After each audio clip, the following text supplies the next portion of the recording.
কাজটা ইজি ছিল, খাওয়া দাওয়া বেশি করে একটু ওজন বাড়িয়েছিলাম। ভালো করেছি কি খারাপ করেছি সেটা আপনারাই বলতে পারবেন, একমাত্র আপনারাই। এই জায়গাটা আরিফি সুন্দর করে ঘটিয়ে দিয়েছিল। So we had a coach and coaching session. So আমাদের ক্রিকেট প্র্যাকটিস করতে হয়েছে, কিন্তু শুটিংয়ে যে বুঝতে পেরেছি যে প্র্যাকটিসটা আরও বেশি দরকার ছিল, কারণ একেবারে স্টেডিয়ামে ফ্লাড লাইটের নিচে 6 মারা is not a matter of joke. So ওইখানে বেগ পেতে হয়েছে। বাট আমার যে চরিত্রটা ছিল সেটা হচ্ছে পরন্ত বিকেলের একজন ক্রিকেটার। আমাকে বলা হয়েছে ওজন পুট অন করতে হবে, একটু মোটা হতে হবে, দেখে যেন মনে হয় যে আমাকে টিম থেকে সরিয়ে এইরকম ইয়াং ব্লাড আমার জায়গা নিয়ে নিচ্ছে। সো ওই কাজটা ইজি ছিল, খাওয়া দাওয়া বেশি করে একটু ওজন বাড়িয়েছিলাম। আর যেটা করতে হয়েছে, ব্যাটিং করতে হয়েছে। আমাকে দেখে বিলিভেবল লাগবে, মনে হবে না যে এই ছেলে কখনো ক্রিকেট খেলে।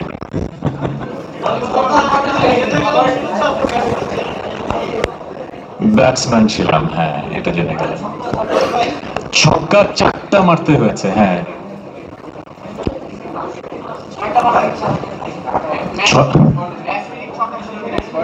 ম্যাচ উইনিং ছক্কা ছিল, এটা তো সিরিজ তো দেখতে হবে। এবার আমি কতটুকু মানে ভালো করেছি কি খারাপ করেছি সেটা আপনারাই বলতে পারবেন, একমাত্র আপনারাই। সো আপনাদের জন্য এটা খুব ইম্পর্টেন্ট দেখা।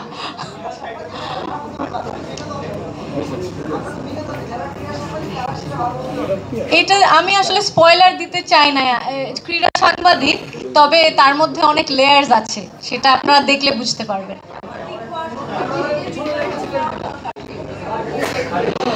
আমি চেষ্টা করেছি, আমার পরিচিত অনেক নারী সাংবাদিকরা আছেন, তো তাদেরকে একটু দেখার চেষ্টা করেছি যে তাদের কেমন, তাদের ফেসবুকে গিয়ে একটু স্টক করেছি।